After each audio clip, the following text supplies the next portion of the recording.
amplificar os debates sobre branquitude, que já vêm sendo encabeçados por diversos pesquisadores, professores, ao longo de bastante tempo, e que a gente decide apresentar aqui com essas 5 sessões. A luta contra o racismo não é uma luta apenas de pessoas negras. Esse é um chamado que tem ecoado de muitas maneiras na sociedade brasileira hoje. Mas a qualidade do engajamento de nós brancos passa também por nos pensarmos dentro desse sistema de desigualdades raciais. A Sueli Carneiro apresenta uma questão ética, né, quando ela fala que os brancos são beneficiários do racismo, mas não precisam ser signatários. E é nesse sentido que a gente apresenta esse encontro, que a gente faz esse convite, que conta com intelectuais, pesquisadoras, ativistas, negros e brancos, com profunda experiência e reflexão sobre relações raciais. Essa é a primeira de 5 sessões. As demais sessões vão acontecer amanhã e quarta-feira, sempre às 16 e às 18 horas, contando com tradução para o português nas mesas em que a gente tiver convidados de fora do Brasil. Para isso, basta acessar o link que está no canal do Ibirapitanga no YouTube. Essas sessões também estão sendo transmitidas pelo canal do YouTube do UOL e pelo canal ECOA, a quem agradeço a parceria. E eu aproveito para checar se o áudio dos nossos convidados está tudo certo, estão todos recebendo, né, o áudio na língua devida. Se estiver tudo bem, finalmente, agradeço imensamente a presença de Robin DiAngelo e Cida Bento.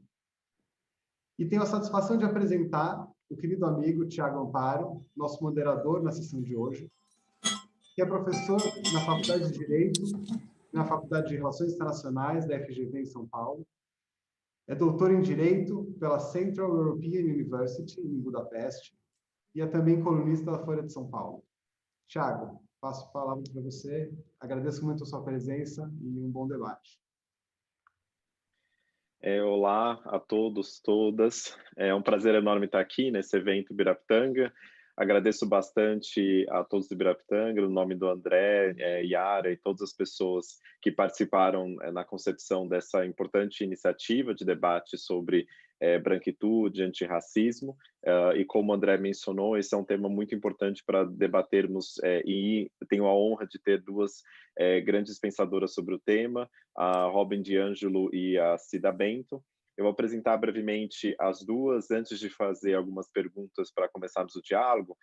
A Robin DiAngelo, ela é professora associada de educação na Universidade de Washington. Ela possui 2 doutorados honorários.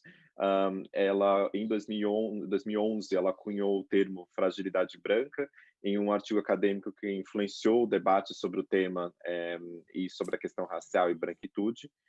O seu livro, que foi traduzido no Brasil como Não Basta Não Ser Racista, Sejamos Antirracistas, que é o livro sobre fragilidade branca, foi lançado em junho de 2019 nos Estados Unidos e estreou como best-seller do New York Times, onde permanece até hoje.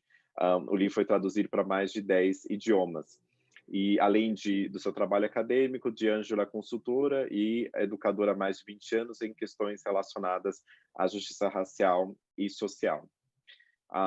Também está aqui, se fosse presencialmente, eu diria ao meu lado, a Cida Bento, que é diretora do CERT, que é o Centro de Estudos das Relações de Trabalho e Desigualdade. A Cida é doutora em Psicologia pela USP, onde formulou a tese Pactos Narcísicos no Racismo, Branquitude e Poder nas Relações Empresariais e no Poder Político. É professora visitante na Universidade do Texas, nos Estados Unidos. Ambas estudam muito a questão racial, discutem a questão a partir do lugar da branquitude, e eu já queria começar debatendo esse tema, perguntando para a Robin uma pergunta um pouco mais geral, no seu livro você menciona sobre fragilidade branca. A primeira pergunta, óbvio, o que seria fragilidade branca, né? E você menciona no seu livro sobre esse lugar de conforto que pessoas brancas usufruem em seu privilégio. E aí eu tenho uma curiosidade para saber como que isso se relaciona à fragilidade sobre a discussão de temas raciais se relaciona com a posição de privilégio, de poder na sociedade que pessoas brancas, em geral, possuem. Então, se pudesse falar um pouco para a gente sobre esse conceito de fragilidade branca e o que significa privilégio dentro da sua obra.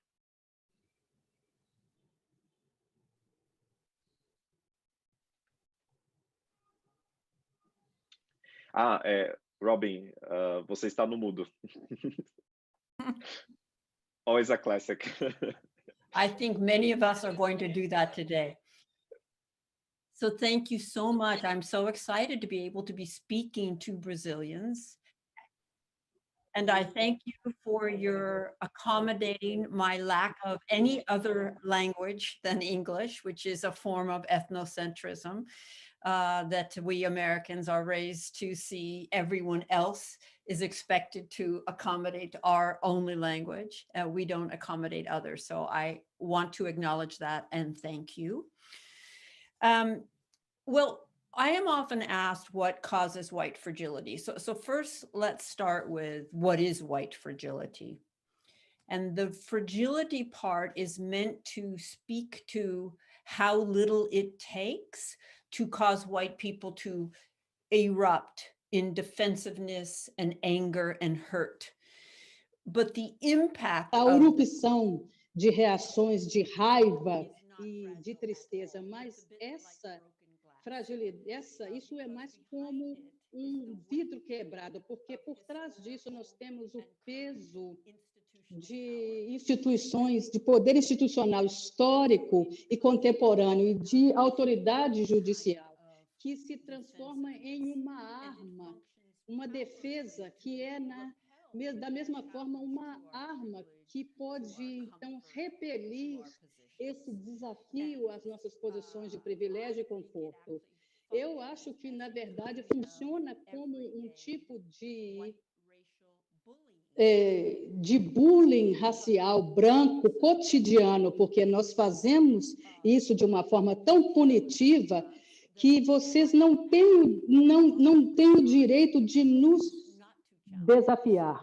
Ou seja, vocês terminam por nos não desafiar, para que as coisas não piorem, porque geralmente fica pior e não melhor. Então, essa fragilidade branca diz respeito a essa sociologia da dominação. Como nós mantemos nossa possessão e nós protegemos nossas posições. E se há algo único que eu não posso dizer, há vários fatores. Primeiro, o individualismo, uma ideologia muito preciosa que permite-nos nos isentar das forças de socialização, que me permitem, então, estar irritada, magoada. O fato de que nós vamos falar sobre pessoas brancas em geral vai deixar bastante pessoas brancas irritadas, porque você não me conhece, você não sabe como eu sou diferente. Então, essa é uma das questões que nos permite nos separarmos. É claro que as ideologias também existe a meritocracia, que temos o que nós temos porque trabalhamos duro e não porque trabalhamos duro dentro de um sistema que recompensou o nosso trabalho duro. Então, essa pergunta que diz respeito às nossas identidades. Então, aquilo que eu chamo do binário do bom e do mal é uma ideia simples que um racista é uma pessoa ruim que conscientemente não gosta das pessoas por questão de raça e que intencionalmente quer ferir essas pessoas. Essa seria uma pessoa ruim e eu não sou essa pessoa ruim, portanto, eu sou uma pessoa boa e não posso ser racista. Se você sugerir que simplesmente por ser branco, numa sociedade que está estruturada hierarquicamente, baseada em raça, você está questionando meu caráter moral, na minha cabeça. Então, eu tenho que agora que defender-me. E talvez o último pedaço, a última porção, que ainda é também difícil de admitir, que é uma superioridade internalizada. se percebemos no contexto dos Estados Unidos, eu tenho certeza que a pesquisa Moura também mostra também no Brasil que as crianças de bem jovens percebem que é melhor ser branco ou branca. Ninguém perde de vista essa mensagem. Você pode pensar nessa mensagem, mas há impactos diferentes para nós, mas ambos os lados têm essa mensagem. E, de alguma forma, eu percebo-me como essa pessoa que merece o que tem, porque eu sou inerentemente superior a você. Então, tudo isso vem junto, não há racionalidade, há narrativas contraditórias, mas não precisa ser racional, só precisa funcionar de tal maneira que o racismo seja excluído da discussão e protegido esteja o status quo e o racismo sistêmico. Você trouxe ali vários elementos interessantes para a nossa conversa, e eu queria chamar a Cida com relação a isso, Cida, porque você menciona na sua tese sobre pacto narcísico, até peguei uma parte da sua tese onde você fala que implica na negação, no evitar o pensar, né, sobre privilégios raciais, e o problema é de evitar pensar sobre a manutenção de privilégios raciais, e o medo da perda desses privilégios ou da responsabilização sobre as desigualdades raciais. E eu acho que a sua ideia de pacto narcísico da branquitude, que eu vou pedir para você explicar um pouco para a gente, tem muito a ver, aparentemente, com o que a Robin está falando sobre essa superioridade internalizada, né? E essa ideia de que olha para si mesmo de uma forma narcísica. Se você pudesse falar um pouco para a gente sobre essa ideia de pacto narcísico da branquitude, como você chegou nesse conceito, e se isso tem alguma relação aí com o que a Robin acabou de nos descrever. Olá, bom estar junto, Tiago e demais companheiras e companheiro. Então, estava ouvindo atentamente a Robin, já tinha lido o texto dela e estava pensando que 2 fatos que aconteceram na última semana aqui no Brasil são exemplos do que eu entendo como pacto narcísico e os seus resultados. De um lado, aquela jovem mulher num banco, uma alta liderança do banco, falando que a ampliação da presença negra poderia representar um nivelamento por baixo do banco, e, de outro lado, um dos maiores colégios que a gente tem aqui, não vou citar o nome, aqui em São Paulo, mas deve ser um dos maiores do Brasil, mais caros, em que o seu diretor fala que as cotas estão destruindo as universidades pela ampliação, né, a ampliação da presença negra.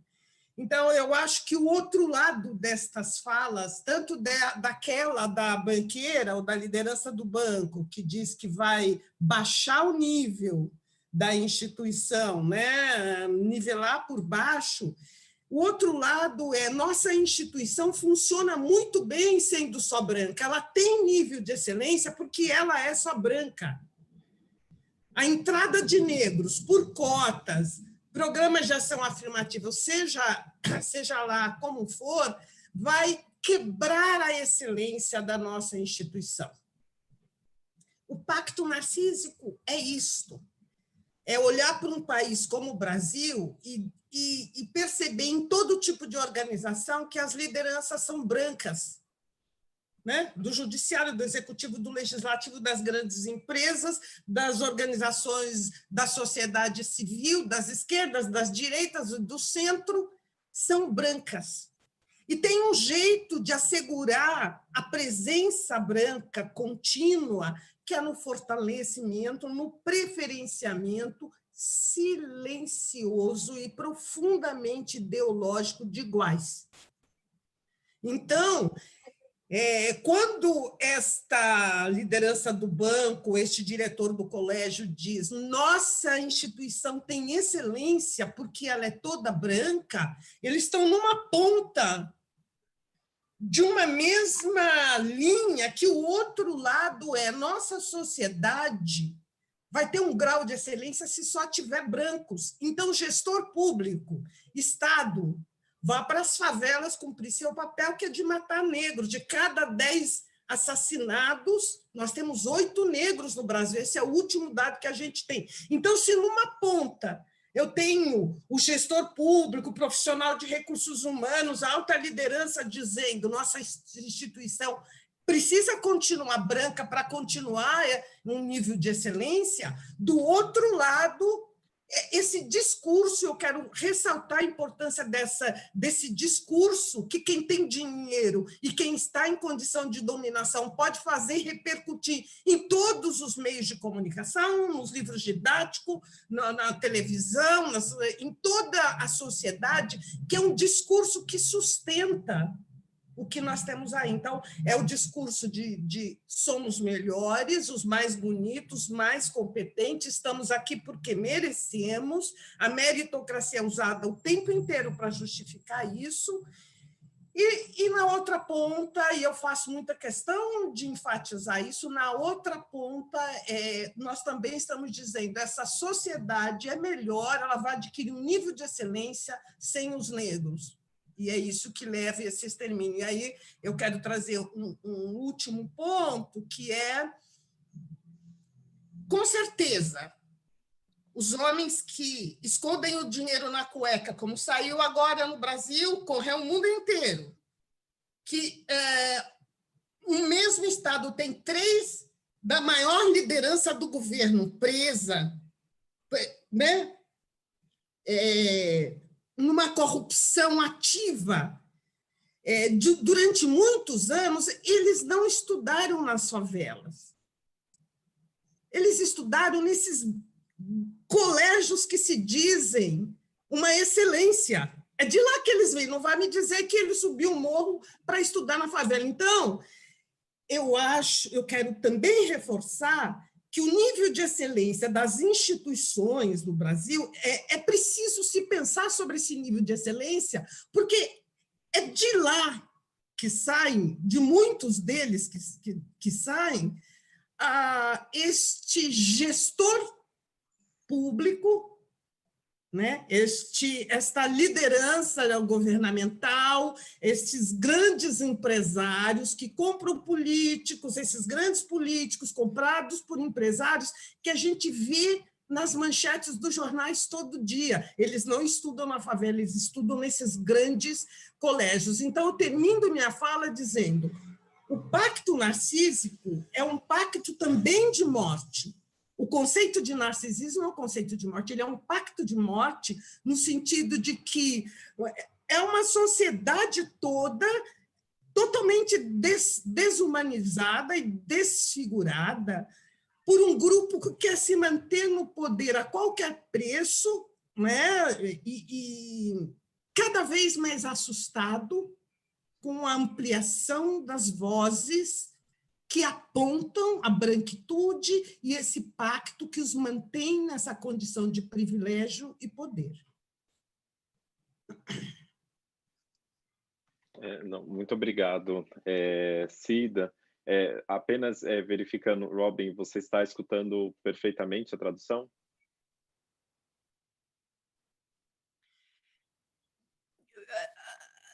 Enough. Enough. Enough. Ok.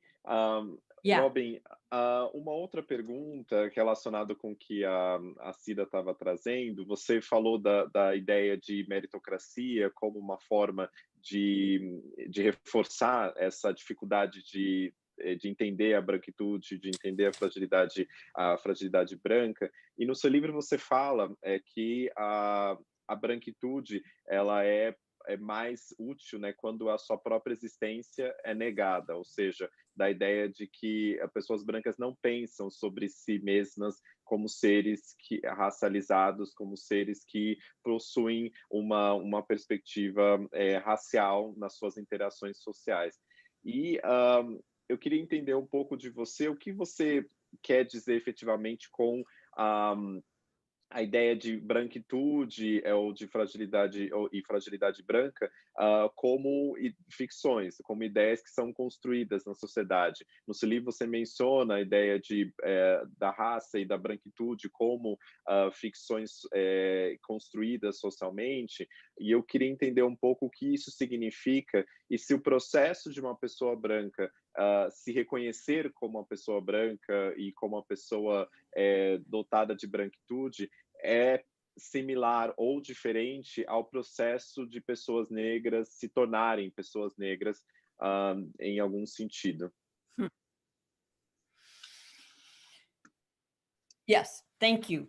There was so much there. Havia muito conteúdo nessa pergunta. Talvez você possa ter ouvido falar de pessoas que vão para os Estados Unidos e que dizem: eu não era negro até chegar nos Estados Unidos, e que o meu país, as pessoas que vêm de países africanos, como Quênia ou Nigéria, não há essa sensação de ser negro. É claro que a raça é uma construção social e suas fronteiras são, às vezes, diferentes e elas se modificam em contextos diferentes, mas é bastante real em termos das consequências e dos significados que tem para as nossas vidas, para as nossas trajetórias de vida. Então, um dos motivos, deixe-me colocar dessa maneira, eu não fui criada para pensar em mim, sobre mim mesma em termos raciais. Você tem raça, mas se há um problema com questão racial, então você tem um problema. E eu sinto muito que você tem um problema, mas eu estou feliz que eu não seja parte desse problema. E eu espero que você descubra qual é o seu problema. É uma loucura. É como pensar que um homem diga para a mulher: eu compreendo o patriarcado, que é difícil para você, mas eu espero que você resolva o problema do patriarcado e me informe quando você resolver esse problema. Então, isso tem vários impactos. Racializar o outro e não se racializar, e também nos permite ter mais objetividade. Eu acredito que nós falamos de universalidade. Eu não falo de uma posição particular, portanto, eu posso falar em nome de todos e todas, mas você só pode falar a partir de uma posição com um viés específico. Você não pode falar sobre pessoas negras. Então, apenas marcando ou dando nome àqueles que não são brancos, nós reforçamos essa noção de que as pessoas brancas são apenas pessoas. É supremacia branca, que as pessoas brancas são o padrão para aquilo que significa ser humano, o que significa ser o ser humano ideal, e todas as outras pessoas são versões deficientes desse ideal. Portanto, nós não nos vemos em termos raciais. Então, isso permite que não só tenhamos essa objetividade, essa universalidade, mas uma inocência racial. Eu quero deixar bem claro aqui que as pessoas brancas não são racialmente inocentes, mas nós queremos nos posicionar dessa maneira. Eu não sei nada sobre raça, portanto, eu vou dar para você aqui essa possibilidade de me ensinar.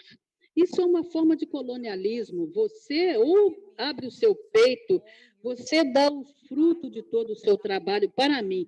Eu não farei nada em retorno, mas vou receber esses frutos.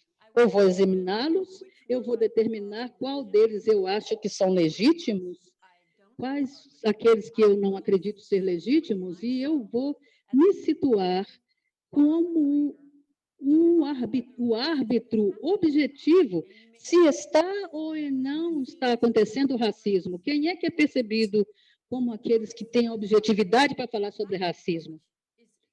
Brancos, enquanto os negros são considerados aqueles que têm um viés de não objetividade.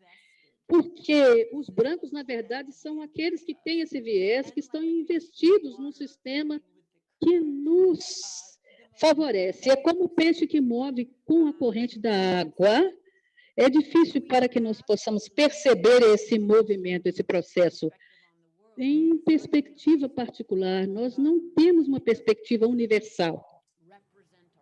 Não representa ou fala por todos e todas, e é crítico que nós compreendamos isso, principalmente, como Cida observou aqui, que me parece que 90% do Brasil é não branco, e, portanto, mas ainda assim, as pessoas brancas estão em quase todas as posições de poder. Isso diz respeito a poder, isso não diz respeito a estatísticas, números. E essa homogeneidade vai garantir que nós tenhamos esse viés embutido no sistema. E mais uma questão, eu crio todos os dias, e eu vivo, convivo, reproduzo uma sociedade racista, e eu faço isso enquanto pessoa branca, a partir de um conforto racial. Como pessoa branca, eu estou confortável em viver em uma sociedade racista. E isso é muito profundo, é muito significativo. Então, nós vamos desafiar isso por uma perspectiva de conforto branco. Mas essa perspectiva diz respeito a como o conforto branco faz parte, é um componente importante dessa estrutura, pela estabilidade dessa estrutura. Muito obrigada, Robin. Cida, Robin estava falando... branquitude e que, no fundo, tem muito a ver com a questão de poder. Uma das ideias que, inclusive, surgiu, já vou colocar aqui algumas perguntas que estão surgindo, e uma das perguntas que surgiu é justamente sobre a construção racial no Brasil, especialmente de pessoas pardas. Desse lugar, né, desse lugar entre definições, como a pessoa que fez a pergunta colocou, e que só acontece em alguns contextos. E muitas pessoas que são vistas como brancas no Brasil ou pardas, elas são consideradas como latinas, por exemplo, nos Estados Unidos. E essas construções também variam em diferentes contextos. Eu sei que, historicamente, movimentos têm tentado colocar, e eu acho que com razoável sucesso, a categoria pretos e pardos juntos na categoria negro no país. Justamente para pensar sobre de como a raça é construída socialmente no país. Se você pudesse falar um pouco, Cida, sobre essa construção racial do Brasil que, de certa forma, difere dos Estados Unidos, não é menos brutal do que dos Estados Unidos, mas difere dos Estados Unidos, e se pudesse falar um pouco sobre, reagir um pouco do que a Cida também, ou que a Robin comentou agora há pouco. Primeiro, eu só queria comentar essa questão da neutralidade branca que a Robin comentou, que há vários estudiosos nos Estados Unidos que diz que branquitude ela não é identidade, justamente porque ela é uma reação ao negro. Ela não surge naturalmente, como que isso a Robin falou bem, ela não surge naturalmente porque ele se pensa como ser universal. A branquitude surge, e eu me lembro de uma primeira matéria que surgiu no tempo das cotas, há 20 anos atrás, dos nossos maiores jornais tinha uma manchete assim, e os nossos 19 milhões de brancos pobres? Em resposta à cota, ele perguntava. E a primeira vez que eu vi assim, a reivindicação deste lugar de branco, que eu até fiz um artigo sobre isso, que é esse branco universal que, de repente, ele se coloca como branco em resposta ao negro. E tudo que você vê sobre o surgimento da branquitude, que vem, inclusive, relacionado ao movimento de direitos civis, né, uma resposta, a branquitude, ela tem essa característica de uma resposta ao negro. Então, eu acho que é uma coisa bem legal de se aprofundar sobre isso, de pensar sobre isso, né? Quer dizer, e aí tem vários estudiosos negros, eu estou me lembrando do Baldwin aqui, do Boyce, tem vários que dizem não é identidade pela maneira maliciosa como é construída. Esse é um ponto. O outro ponto que você estava falando, quer dizer, quando o movimento negro juntou pretos e pardos para significarem negros, ele fez isso porque a categoria pardo, os resultados, os dados sobre saúde, educação, trabalho, dos pardos eram muito mais próximos ao dos negros do que ao dos brancos. Então, ficou preto e pardo junto, que dá um percentual na sociedade brasileira de mais de metade da população. Então, eu discuto pouco isso, muito pouco, como não discuto colorismo, acho, porque eu acho que nossas instituições ficam esperando aquela brechinha, a brechinha para dizer o sistema de cotas não vale. Os próprios negros estão dizendo que pardo tem essa coisa do colorismo. Sim, eu reconheço que a discriminação, o racismo, os assassinatos são mais intensos quanto mais negra for a sua pele.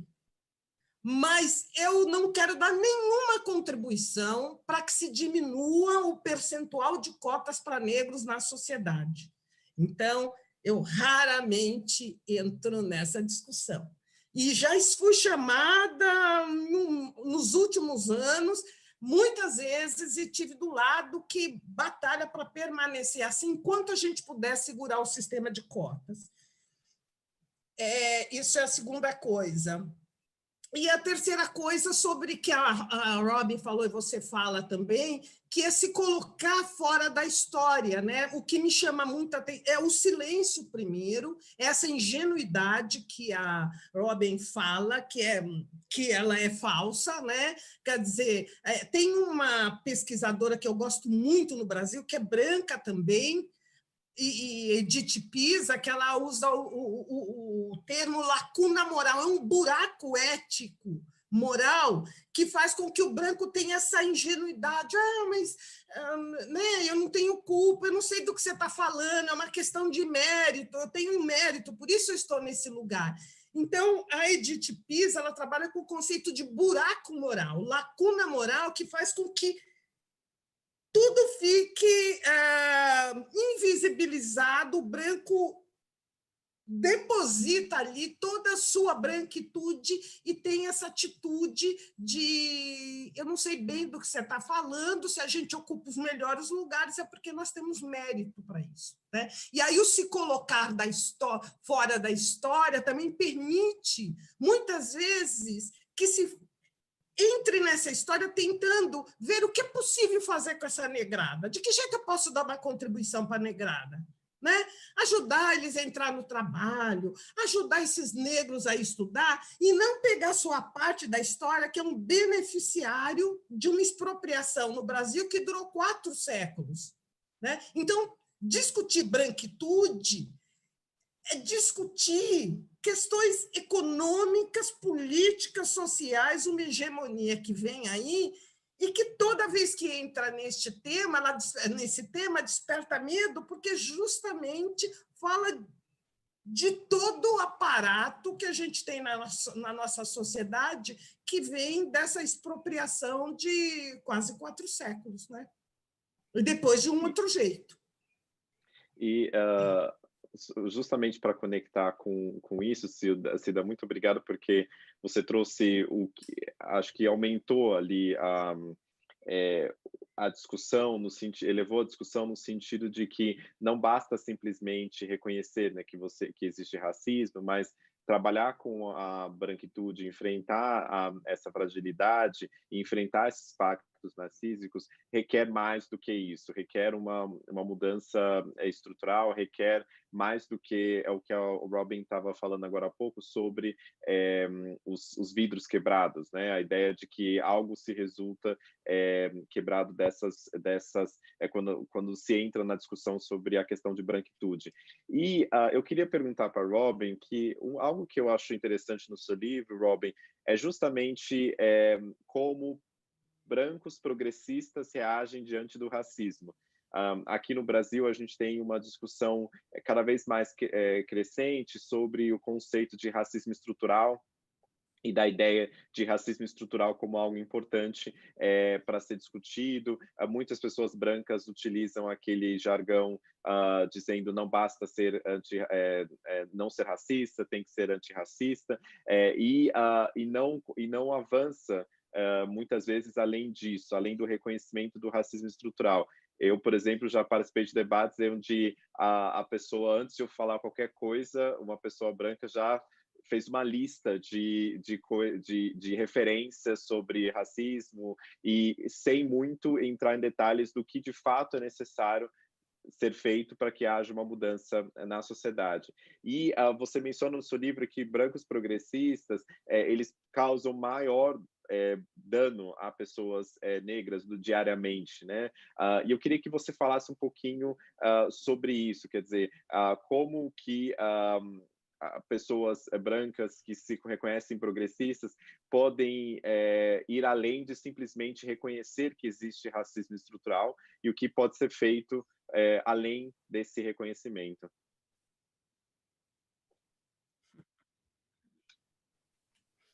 Okay, well, first I want to Certo, então eu gostaria de fazer alguns comentários relacionados ao que Cida apresentou sobre a antinegritude, e eu acredito piamente que nós temos duas âncoras, que o racismo estrutural está ancorado no branco e no negro. Nós não podemos ter branquitude sem negritude, e os brancos não podem ser superiores se não há esse espelho de projeção contra os negros.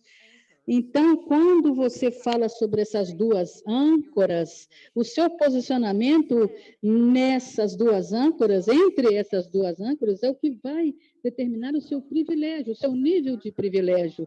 Se falamos de colorismo, quanto mais escura é a sua pele, mais opressão você vai vivenciar. Mas quem é que trabalha quem é que está sendo levantado, quem é que está sendo massacrado? Ainda assim, continua a me beneficiar. Então, nós precisamos de falar sobre o racismo internalizado, quando pessoas negras também entram em conluio com esse sistema. Mas os progressistas brancos, eu acredito que quem são essas pessoas? Eu sou o exemplo clássico, que tenho muito boas intenções, que estou aberta, que sou liberal. Eu acho que nós casamos as maiores dores cotidianas nas pessoas negras. Por quê? Porque eu imagino que você tenham nacionalistas brancos que sejam bastante explícitos em termos de seu posicionamento, que dizem abertamente, somos superiores. Isso é verdade? Talvez nos Estados Unidos esse movimento esteja se expandindo, mas de forma cotidiana, no mundo acadêmico, você pode ou não interagir com essas pessoas, mas você vai interagir com pessoas como eu, com todas essas pessoas agradáveis, brancas, que têm muito boas intenções, e você pode me perguntar se eu estiver errado, mas que ainda continuam mandando vocês para casa cansadíssimos, se perguntando se vale a pena abordar essa questão ou se não vale a pena abordar essa questão. São as sutilezas, os assédios, as formas de negar que eu posso não estar, que não são tão abertas ou tão explícitas, que podem ser mais difíceis, mais enlouquecedoras. Eu não tenho menos racismo internalizado, eu não tenho essa padrões ou investimentos racistas, porque eu sou progressista, ou porque eu nasci na pobreza, ou porque eu sou mulher. Eu simplesmente aprendi o meu lugar na ordem racial a partir de uma perspectiva de gênero e de classe diferente, de um homem branco rico, mas eu aprendi a partir do meu espaço.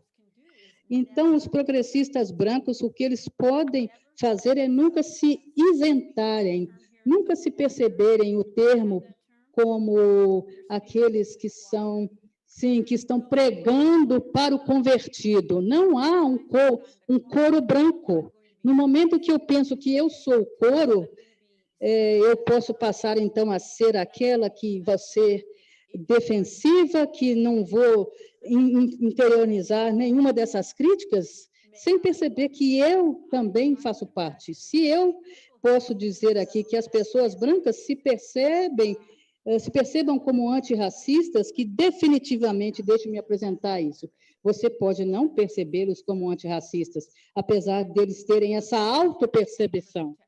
Então, eu acho que cada uma das pessoas brancas não devem perguntar-se se eles são parte desse construto, mas como eles fazem parte desse construto.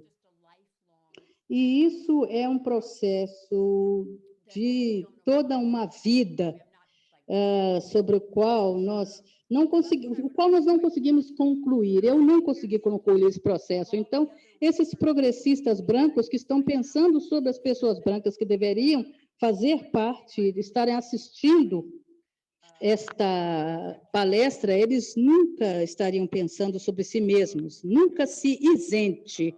Pela demanda do público, Cida, me pediram para fazer a mesma pergunta para você. É sempre assim no começo do debate, a gente começa devagar, de repente já chegam 10 perguntas aqui para mim, mas uma pergunta foi justamente fazer essa pergunta a você, Cida, sobre o papel de pessoas brancas que se colocam como progressistas, se colocam antirracistas, e o que isso significa. E eu adiciono talvez uma pimenta nesse tempero, que é justamente se discutir a questão em termos de branquitude, de questões das relações raciais em termos de branquitude, se isso aumenta a adesão das pessoas brancas à luta antirracista e uma mudança estrutural, ou se é uma forma também de focar a questão novamente, refocar a questão em pessoas brancas, para que elas se sintam confortáveis com a discussão sobre racismo. Eu não acho que o branco se sente confortável ouvindo o que ele está ouvindo aqui hoje. Eu não acho, não. E eu acho que tem uma questão discursiva bem importante de ser recolocado. Uma coisa é você falar do problema do racismo institucional, de como isso afeta os negros, de como isso interfere na sua condição de vida e tal. Outra coisa é você situar muito bem isso enquanto privilégio do branco, manutenção, comportamentos ocultos, na maioria das vezes, como toda boa e velha ideologia, o grosso a gente não vê do que mantém o status quo branco do jeito que está hoje. Então, eu acho fundamental falar de branquitude, assim como de masculinidade, e não só da mulher, enfim, eu acho fundamental. Eu penso como a Robin que o primeiro passo é o branco reconhecer, não tem como ele não ser beneficiário do que está colocado aqui no país, em todos os sentidos. O branco mais pobre ainda é beneficiário da sua condição de branco comparado com o negro pobre. A sua condição de branco lhe confere sempre um degrau acima. Então, o primeiro passo é isso. Agora, eu costumo dizer, como eu sou uma pessoa, o CERT, eu sou uma pessoa que trabalho muito mais com brancos do que com negros, porque trabalho dentro das instituições, e dentro das instituições o incluído é branco. O cara que tem uma caneta na mão para tomar decisões é branco, é com ele, em muitas vezes na sociedade civil, em órgãos públicos. em órgãos revolucionários de esquerda, a criatura ainda é branca. Então,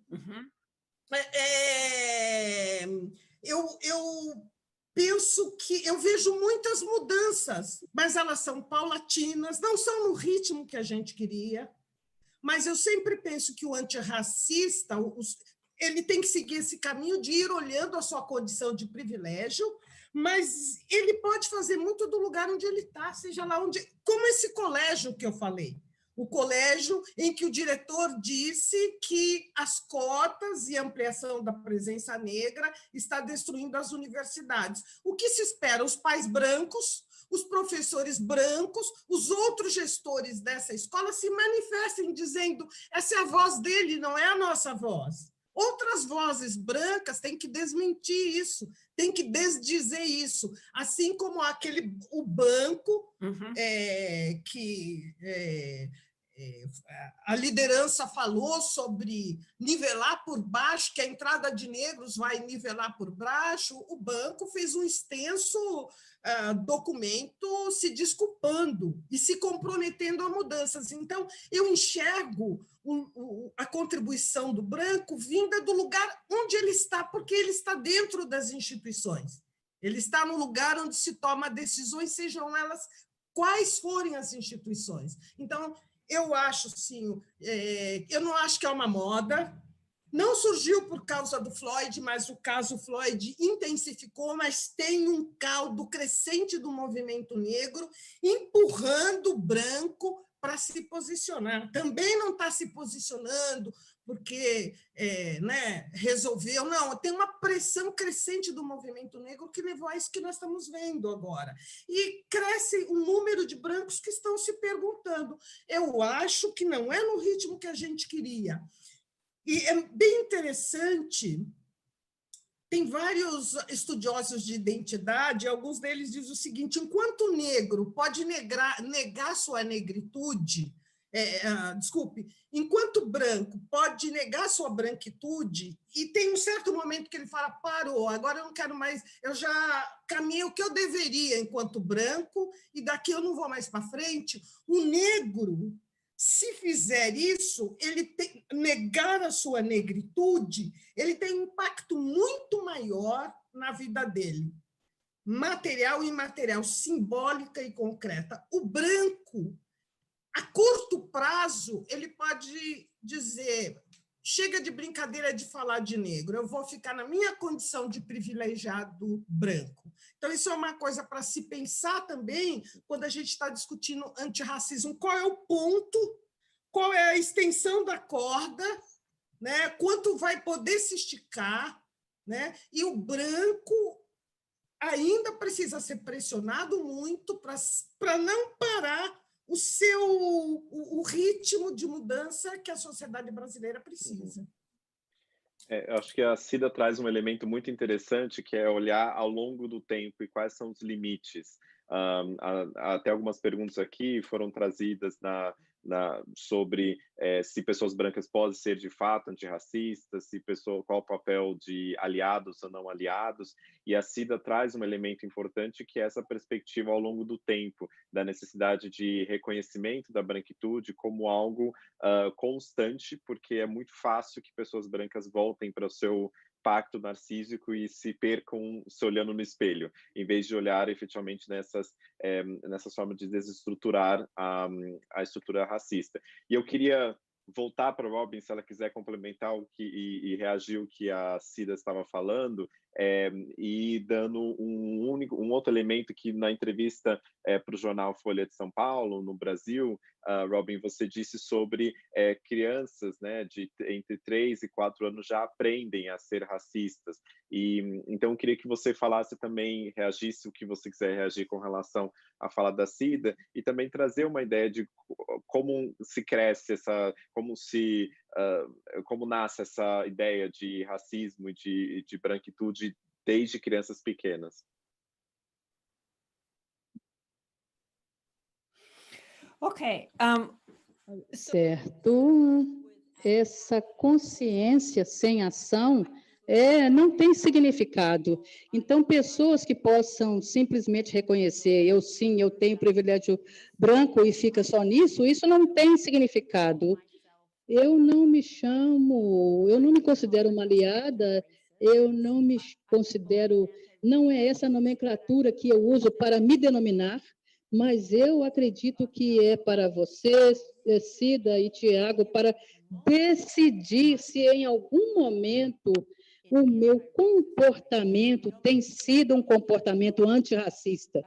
Porque em qualquer instância, momento, isso não é algo que eu posso me tornar e depois nunca mais serei racista.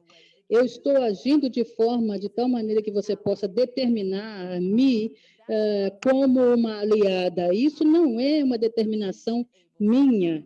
Eu sou a que tem a menor capacidade de determinar isso. Isso me lembra também que eu preciso ser responsabilizada por vocês. Eu tenho que estabelecer relações autênticas com vocês, de tal maneira que nós possamos ter essas conversas difíceis, e eu demonstro para vocês, não que eu seja completamente livre de ter atitudes antirracistas, mas quando isso vem à superfície, eu possa refletir e buscar fazer diferente o melhor. Isso é dessa maneira que eu tenho estabelecido relações de confiança interraciais, ou relações interraciais de confiança, e isso não significa que eu nunca agirei de forma racista. Há muitos progressistas brancos que acreditam que ser agradável significa antirracismo, que sorrir e acenar com os braços e abaixar a cabeça e almoçar junto às vezes, não significa ser antirracista. Parece que a noção é que um racista não consegue ser agradável e ser gentil.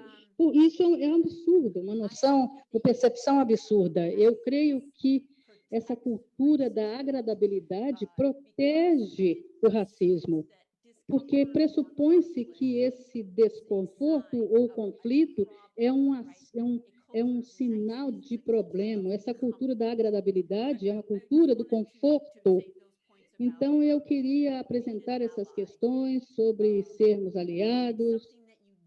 É algo que você demonstra, é algo que eu gosto muito, Idioma Uno, que é um escritor negro, uma escritora negra que fala que a beleza do antirracismo, isso não significa que você esteja livre, não é necessário estar livre do racismo para se engajar na luta antirracista, não só nos outros, mas também em si mesmo, enquanto uma pessoa branca. Então, se você diria, Cida e Tiago, vocês podem ter um preconceito automático contra mim, vocês não me conhecem.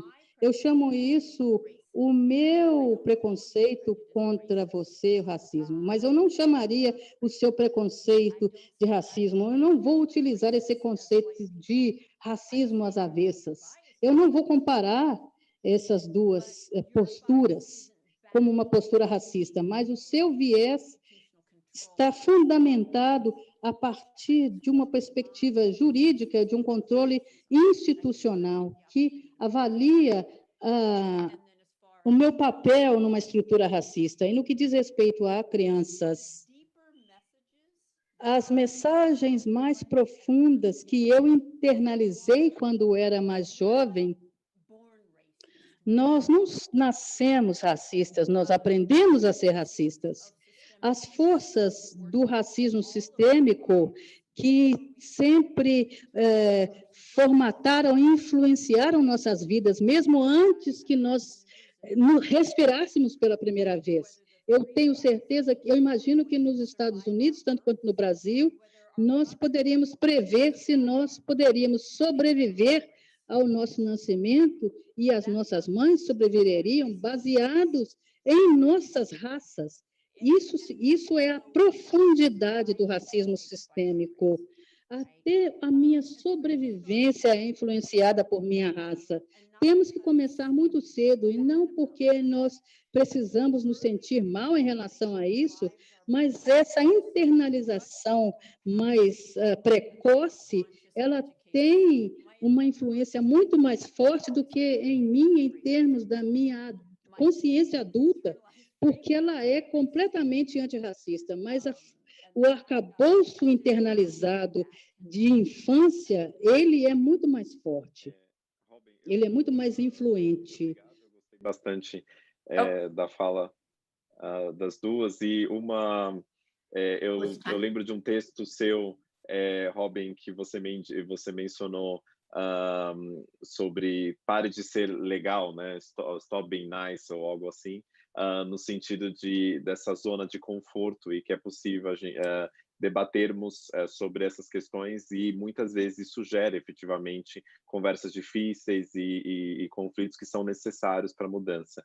E Cida, você menciona em alguns textos, tem um texto sobre branqueamento e branquitude no Brasil, que você fala o seguinte, que o legado da escravidão para o branco é um assunto que o país não quer discutir, porque muitas vezes falamos sobre o legado da escravidão, de séculos de escravidão, sobre pessoas negras e do sistemático racismo contra pessoas negras, mas também muitas vezes não falamos sobre a perspectiva dos privilégios construídos historicamente e esse legado da escravidão para as pessoas brancas. E uma das pessoas que perguntou aqui justamente falou sobre essa ideia da branquitude e do pacto narcísico. Ele está revestido de autoridade legal e institucional, então não é simplesmente como as pessoas se sentem, mas é efetivamente como o poder é distribuído na sociedade. Então, minha pergunta é um pouco qual o legado, né, da escravidão, quando a gente olha a partir da perspectiva de pessoas brancas, e como efetivamente nós desmantelamos essas instituições e esse revestimento como poder legal, inclusive, social, da branquitude que foi construído desde a escravidão. Uma pergunta fácil. Olha, de uma maneira muito simples, e que eu repito às vezes, porque foi como eu comecei a entrar em contato mais direto com a branquitude, foi no sindicato, quando eu fazia aqueles cursos, e tinha que se explicar ali na esquerda branca, né? Tinha que se discutir um pouco por que é que a classe trabalhadora negra tinha menor salário, cargos piores, mais exclusão, mais desemprego. E a liderança revolucionária branca dizia: é por conta da escravidão, é um legado que eles têm da escravidão. E eles nunca... E se eu perguntasse, então, e qual é o seu legado enquanto branco da escravidão? Eles arregalavam o olho, como assim? Não tem nada a ver, estamos falando lá dos pretos, assim, branco não tem legado, eu não fui escravocrata, eu ouvi isso de feminista branco, de liderança sindical branca, dizendo, eu não fui escravocrata, eu não tenho legado. Não, cara pálida, você tem legado. Né? Os negros têm, você tem. Então, qual é o legado? É absolutamente tudo que está aí. Tudo é legado para os grupos que... Quer dizer, quando eu observo o branco em lugar de privilégio e poder, de financeiro, econômico, simbólico, eu sempre penso, como eu digo, naquele... filósofo do fundo de quintal que fala: tem pedaço que é meu no teu pudim. Eu me penso expropriada. Eu me penso expropriada. Não é que eu não reconheça um mérito, todos nós temos mérito, batalhamos, mas este excedente que faz com que todas as instituições tenham lideranças masculinas e brancas. Agora começamos a ter mulheres, mas a grande maioria masculina e branca, eu me sinto expropriada. Então, concretamente, simbolicamente, eles estão com o que é deles e com o que é do segmento negro, indígena, dos outros grupos. Né? Então, quando eu penso neste legado, e aí, dialogando um pouco com a Robin, eu concordo, quer dizer... não é só ser legal na conversa, tem que concretamente responder a isso. E o movimento negro exige isso através de meios legais, exige que as instituições ampliem a presença negra, não basta ficar falando sobre isso, cada vez mais são bolhas brancas numa sociedade absolutamente diversa, não acho os brancos confortáveis, cada vez mais desconfortáveis, acho que as respostas brancas estão surgindo porque os brancos estão se sentindo encostados nas paredes pelo movimento de mulheres negras, e o movimento negro e o movimento indígena, eles estão se sentindo encostados na parede. Não os vejo confortável cada vez mais, sem saber o que fazer. E eu acho que é tudo por fazer, e seguindo o que a Robin falou, no sentido de se responsabilizar, e aqueles 2 exemplos que começaram na minha fala, da banqueira dizendo que a entrada de negro nivela o banco por baixo, o que eles têm que fazer é um programa consistente, de cabo a rabo, lá de cima até lá embaixo, nos produtos, no serviço, na comunicação, na liderança, que amplia a presença negra de fato. De fato. O que tem que fazer esse colégio, que o diretor disse que foi contra cotas, disse que a presença negra destrói a qualidade, a excelência dos colégios, das escolas como essa, privada, tem que ter um programa de cabo a rabo. Alguém, quer dizer, preciso exigir isso, os pais precisam exigir. Um programa que tenha concretude de mudança imediata. É isso que o branco precisa fazer, onde quer que ele esteja. Lembrando sempre, ele é o cara incluído, então ele tem tudo por fazer, tudo. Ele é o cara que está nas instituições, ele tem tudo por fazer. E muito obrigado, Cida. Acho que você trouxe ali, inclusive, várias questões e possibilidades de ação concretas e importantes para a gente pensar nesse momento. E eu queria também trazer a Robin nesse sentido, no aspecto da responsabilidade da branquitude crítica e da responsabilidade da fragilidade branca com relação às instituições e à autoridade legal. A gente tem vivido no momento de crises da democracia, tanto no Brasil quanto nos Estados Unidos, onde muitas vezes a identidade branca é colocada como superior, ou a própria ideia de nação ela é colocada como se todos nós fôssemos brancos, e mesmo isso no contexto brasileiro, que é profundamente diverso. O presidente Bolsonaro, durante as eleições, dizia: a minha cor é o Brasil, com essa ideia de apagamento da negritude e portanto, reenfatizando branquitude. E uma das perguntas que veio aqui, Robin, é justamente sobre até onde vai a responsabilidade da branquitude crítica, não só do ponto de vista local, mas também pensar na diáspora e pensar nesse transatlântico que foi marcado muito pela escravidão, especialmente quando a gente está pensando a partir do lugar dos Estados Unidos, né, que pode refletir sobre a sua própria branquitude internamente, mas também tem uma responsabilidade internacional sobre a expansão de um certo colonialismo ou imperialismo que tem muito a ver com reforçar a branquitude. Então, uma pergunta que veio para a gente é se a branquitude crítica ela é crítica o suficiente para se responsabilizar pelo genocídio, pela opressão na diáspora, e não só em pensar em soluções locais. Quer dizer, ela é local ou ela é também um projeto de repensar a branquitude internacionalmente?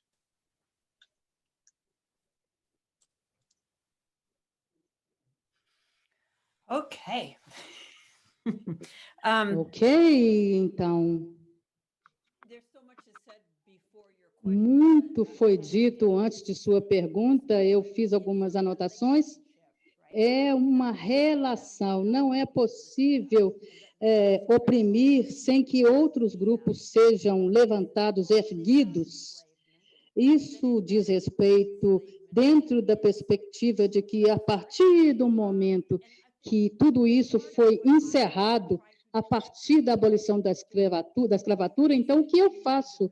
enquanto educadora, é estabelecer uma linha de tempo de que esse é um sistema altamente adaptável e é uma estratégia utilizada de tal maneira que o racismo seja colocado no passado, durante o período da escravidão. Então, eu utilizo exemplos do presente para mostrar esses dados demográficos e fazer com que as pessoas consigam pensar em tempo presente contemporâneo. É um sistema altamente adaptável e continua se adaptando, se ajustando. E é claro que essa é uma pergunta muito grande, muito complexa, e eu não acredito que isso terá um fim durante o meu tempo de vida na Terra, de forma alguma. Mas se eu olho para isso de forma expansiva e ampla, eu me sinto imobilizada. Então, eu penso, o que é que eu posso fazer para colocar o racismo sobre a mesa e mantê-lo sobre a mesa, mantê-lo como centro do debate? Então, nós podemos dizer que a definição de uma política racista é qualquer política que possa resultar em desigualdade racial. Há apenas duas explicações para isso. O fato de que nós temos os altos no topo e os brancos em posição inferior, uma explicação é que as pessoas negras são inferiores e os brancos são superiores, ou racismo sistêmico. E se não se utiliza o racismo sistêmico para se pensar nesses resultados, é necessário ser honesto e dizer que há uma análise racista sendo utilizada para interpretar isso. A maioria das pessoas não vai admitir que estão utilizando uma análise racista, principalmente em instituições de ensino superior. Então, nossas políticas são colocadas sobre a mesa, nossas diretrizes políticas, e nós temos que nos pensar, avaliar esse poder através da avaliação de professores. Por exemplo, sabemos que os professores negros recebem uma avaliação diferente. Se você está trabalhando com teoria crítica sobre raça e esses tópicos semelhantes, há uma avaliação diferente se você não estiver dando aulas sobre esses tópicos. Precisamos pensar, então, avaliar essas questões. Na academia, se você é um grupo minoritário, eu acredito seja esse o seu contexto, você olha para o mundo e as expectativas que os estudantes negros têm depositam sobre você. Você vai fazer todo o trabalho de diversidade, você vai lidar com todos os estudantes negros, você vai ser aquela presença única em todos os comitês. Se você vai ser essa única presença nos comitês, você tem que ser melhor pago mais dinheiro em função do trabalho emocional e o seu investimento de energia neste comitê, enquanto você confronta a branquitude presente no seu comitê. Acredito que seja uma qualificação ter o seu trabalho. Se você não consegue engajar num debate sobre raça e racismo, você não está qualificado para ter este emprego, esse trabalho, essa posição. Você não pode ser um líder de uma instituição de ensino superior se você não consegue engajar nessas questões com algum tipo de nuance e complexidade. Então, cada entrevista busca fazer com que essas pessoas, avaliar se essas pessoas têm essas qualidades e avaliar a instituição de tal maneira que ela possa propiciar uma educação contínua. Muitas organizações param nesse ponto da inclusão. Vamos simplesmente acrescentar mais negros nesta sala, mas não há um investimento em abordar a consciência dessas pessoas brancas que controlam essas salas e deixamos para que essas pessoas decidam se irão ou não irão incluir pessoas negras. Se você não está falando sobre antinegritude, você está trazendo pessoas negras para um ambiente hostil. E essas são compreensões fundamentais que as pessoas deveriam ter, e eu sei que isso é muito mais fácil de ser dito do que ser feito, mas esses são alguns pontos de partida. Muito obrigado, Robin. Eu gostaria de chamar a Cida para o debate sobre essa questão, e como nós temos aí 18 minutos para encerrar, eu não quero deixar de colocar uma questão importante, que é a intersecção também de gênero e de raça. Porque uma parte do livro da Robin é relacionado com a ideia das lágrimas, né, de mulheres brancas e o lugar disso da fragilidade branca. E algumas pessoas perguntaram aqui, Cida, especialmente da perspectiva de mulheres brancas diante da branquitude e muitas vezes como relações de subordinação no contexto de trabalho doméstico, em outros contextos entre mulheres, mulheres brancas com relação a mulheres negras, muitas vezes reproduzem um racismo. Então, eu queria que você comentasse, Cida, se possível, a partir desse lugar da intersecção entre gênero e raça, no contexto da branquitude, como que mulheres brancas também podem estar ali engajadas nessa branquitude crítica e repensarem o seu pacto narcísico numa sociedade como a brasileira, onde, em qualquer estatística que você olhe, a mulher negra muitas vezes sistematicamente discriminada no contexto seja saúde, mercado de trabalho ou qualquer outro. E, claro, fique à vontade para reagir a qualquer coisa que a Robin tinha falado. Então, mulheres brancas, provavelmente, é o segmento com quem eu tenho mais interação quando eu estou trabalhando com instituições. Elas estão naqueles espaços da instituição, que são as áreas de sustentabilidade, as áreas de RH, e elas quer dizer, há um debate grande sobre o lugar, sobre a palavra gênero, porque as organizações, as empresas, as organizações da sociedade civil, elas têm um discurso que agora a gente vai mexer com raça, porque melhorou a questão de gênero, então agora a gente vai mexer com raça.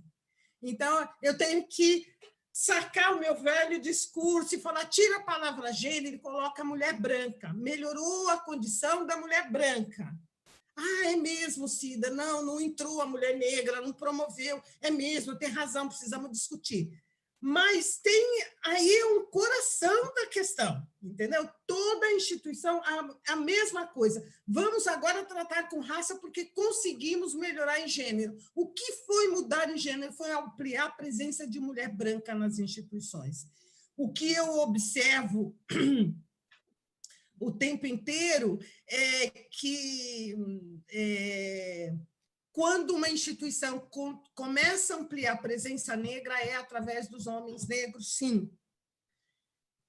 Num percentual que pode ser 2 vezes mais do que de mulheres brancas. Quando eu estou fazendo censos sequenciais, eu observo isso.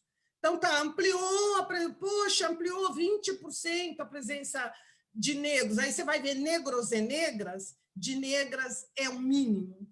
Elas estão sempre muito abaixo quando você compara negros e negras. Então, é uma situação que, em qualquer instituição, é muito similar ao lugar da mulher negra, mas é o segmento também que está pressionando mais, que está pressionando todas as instituições para mudar em todos os sentidos. Então, assim como eu digo no caso do Floyd, eu penso no caso das mulheres negras. Tem um caldo tão rico, tão forte que vem das mulheres negras sobre as instituições, que quando emerge com força em todo o canto institucional. As instituições são muito importantes nesse sentido, né? E você me perguntou mais alguma coisa, Tiago? Eu não sei se eu perdi. Não, acho que era isso mesmo, obrigado. Robin, se você pudesse falar um pouco também sobre essa questão, né? No seu livro você dedica um capítulo inteiro sobre mulheres brancas e lágrimas, né? E eu queria escutar um pouco sobre isso. I'm happy to. Para mim, meu prazer falar sobre isso.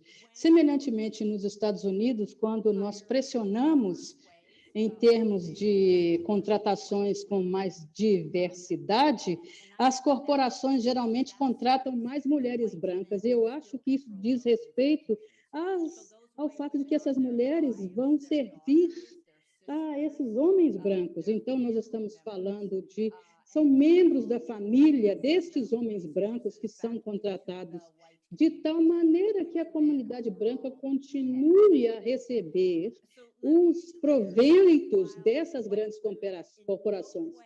Então, enquanto as mulheres brancas não têm sido consistentes em termos de alianças na luta em prol da igualdade racial, nós temos uma participação crítica, poderíamos ter uma influência crítica nessa compreensão do patriarcado e do sexismo. Infelizmente, frequentemente as mulheres brancas utilizam um patriarcado como uma forma de não discutir. Eles falam que, elas argumentam que estamos todos juntos, que nós temos aqui uma igualdade, uma irmandade universalista ou universal. Se você está vivenciando opressão, você não está se beneficiando, você não deveria estar se beneficiando da opressão de outras pessoas. Se somos mulheres brancas numa sociedade patriarcal, são experiências diferentes para mulheres negras, porque eu não estou também lidando somente com sexismo, eu não estou lidando com o racismo. Eu estou me beneficiando do racismo, na verdade. Então, quando eu não compreendo essa questão do racismo, talvez você possa ter me passado informações, eu possa estar me defendendo de acusações, mas eu mudo os papéis na minha cabeça e eu imagino que eu disse algo diferente, semelhante ao que foi dito por um homem, e ele pode estar pensando em repetir a minha frase. Por exemplo, muitas pessoas brancas insistem que, antes de poderem falar sobre racismo, eles têm que estar num ambiente seguro. Será que vocês têm essa questão no Brasil? Eu acho que é uma perversão da verdadeira violência e a direção em que essa violência é enviada. O que nós precisamos, o que nós realmente queremos, me parece, é que nós queremos estar confortáveis nessa discussão. Então, nós alegamos que queremos nos sentir seguros. Então, o que eu imagino na minha cabeça é que eu sou uma das poucas mulheres num grupo de homens que estão tentar falar com essas pessoas sobre misoginia e de violência sexual, e eles dizem que eles não podem falar sobre essa questão antes que eles estejam no espaço seguro. Eu, sinceramente, sinto vontade de bater em alguém se eu ouvir esse argumento. Você está falando comigo sobre essa questão de espaço seguro para violência sexual, para falar de violência sexual? Então, meu Deus, é isso que as pessoas dizem para os negros. Nós precisamos nos sentir seguros ao falar sobre essas questões. Então, nós temos esse potencial, e isso é a interseccionalidade que Kimberly Crenshaw cunhou essa terminologia, esse conceito. Como nós pensamos sobre interseccionalidade, nós falamos sobre aquilo que está mais saliente, mais evidente. Em alguns contextos, a minha branquitude está muito evidente, e em outros, a minha classe está evidente, e em outros, o meu gênero está mais evidente. Então, isso ocorre de formas diferentes, em contextos diferentes. Não é que eu sempre sou a mesma coisa em todos os contextos, em todos os espaços. Eu tento prestar atenção e dizer qual é a posição que eu estou apresentando nesse momento que é mais evidente e como é que eu posso utilizar isso para continuar a desafiar essas desigualdades de poder.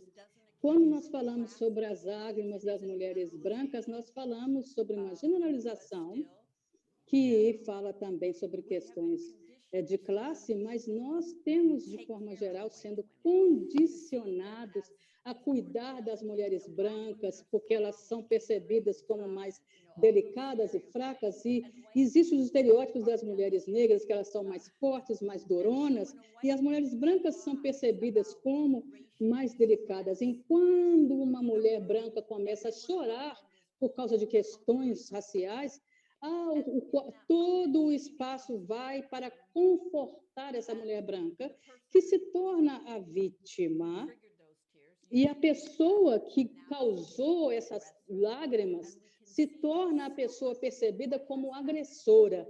E isso, historicamente, nós percebemos o que ocorreu. Vocês conhecem o contexto daquela situação de Amy Cooper, que estava no Parque Central de Nova York? Não há nada mais perfeito do que isso, visualmente, do que as lágrimas da mulher branca. Ela estava errada, e ainda assim, Christopher Cooper poderia ter morrido naquele dia. Para quem não conhece o caso, é de uma pessoa que ligou, ameaçou ligar para a polícia no Central Park, porque tinha um homem negro ali e que simplesmente estava ali e que ela estava se sentindo ameaçada por uma pessoa, pelo homem negro, e toda uma discussão sobre isso, se deveria ligar para a polícia ou não, e essa perspectiva do choro, né, e do conforto da mulher branca diante da pessoa negra.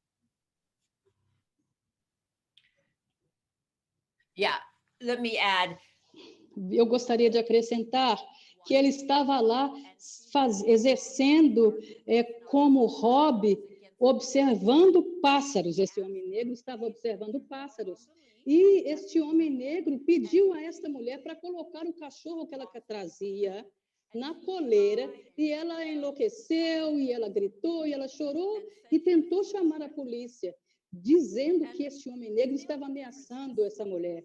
E a única diferença é que ele filmou esse incidente. Essas coisas ocorrem frequentemente e é muito difícil provar o que ocorreu, mas, de qualquer forma, este é um exemplo bem concreto das lágrimas das mulheres brancas e como ela utilizou isso para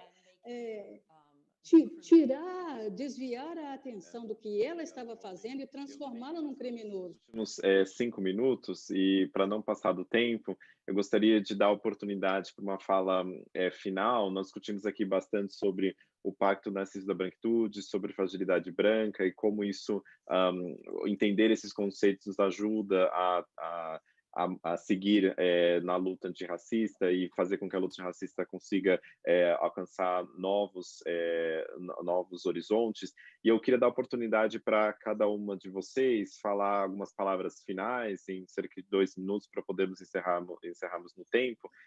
Cida, você primeiro. Primeiro, acho que queria agradecer a Raquel, que nos traduziu, a Yara, o André, a Robin, e Tiago, você foi uma mediação muito legal, muito boa. E eu quero, assim, muito qualificada. E eu quero fechar com uma coisa importante sobre mulheres brancas e negras, que tem uma disputa de poder aí. Né? Tem uma disputa de agenda, que também é uma disputa de recursos. Né? Então, as mulheres, em geral, estavam lutando pela inclusão, né? Combatendo a discriminação, enfim. Só que, quando as mulheres brancas entram, a solidariedade delas não é aquilo que se pensaria que e a solidariedade de raça sempre foi melhor do que a de gênero. Então, é muito mais fácil a solidariedade do homem branco com a mulher branca do que do homem branco com o homem negro. Então, ele traz a mulher branca. E não é fácil a solidariedade, embora está crescendo, mas não é fácil entre a mulher branca e a mulher negra. Então, a gente prestar um pouco de atenção nisso faz valer a pena, né? Os avanços que temos que dar. Obrigada. Muito obrigado, Cida. É um prazer enorme estar aqui moderando essa conversa. É a Cida que eu admiro muito, pessoalmente, profissionalmente. E agora eu passo para a Robin também, para a sua fala final.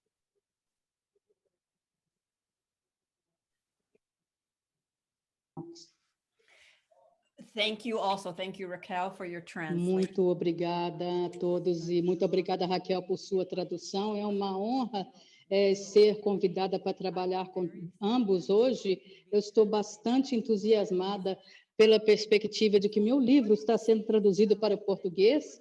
O que eu diria é que para os brancos e brancas brasileiros que estão ouvindo agora, não descarte o que eu disse, porque eu não sou do Brasil, eu não sou brasileira. A essa altura, eu tenho apresentado o meu trabalho em várias partes do mundo. Em todo lugar que eu vou, as pessoas brancas me chamam num canto para dizer: o racismo é um problema americano, nós não temos esse problema aqui.